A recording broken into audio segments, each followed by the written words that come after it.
Un moment hors du temps, voilà ce que s'apprête à vivre le public de ce spectacle d'humour. Dans un pays dont une partie est rongée par la guerre, ces instants de divertissement et de blagues sont primordiaux selon ses organisateurs. Aujourd'hui, le rire est le langage le plus universel qui existe. À côté des rires, il y a les pleurs, mais nous, on préfère les rires déjà pour ce soir et avoir une grosse pensée pour ceux qui ne peuvent pas être avec nous. Donc rigoler, aller sur les sujets de tous les jours, entre Brazzavillois, entre Quinois, il y a aussi les gars de Lubumbashi qui sont là.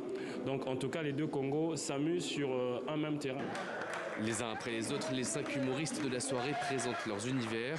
Ils viennent des deux Congos et pour eux, leur art est aussi une manière de faire passer des messages politiques, notamment sur la crise dans l'est de leur pays.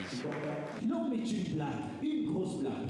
C'est la seule espèce du monde capable de se détruire elle-même. J'ai jamais vu les singes d'un pays se lever et dire « Hé les gars, on va attaquer les singes de l'autre pays, jamais !» Genre par exemple les singes congolais se réveiller et dire « Hé les gars, on va attaquer les singes rwandais !» Ça n'a jamais existé les gars. À l'issue de la séance de 2 heures, les spectateurs sont comblés. Ils viennent de passer un moment sans penser à leur peine. Le rire peut être à la fois une thérapie, mais également un moyen de conscientiser.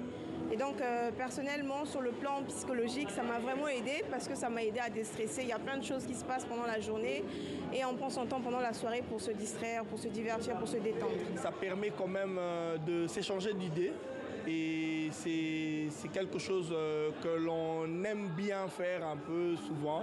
Malgré que deux fois c'est rare, mais quand même on le fait.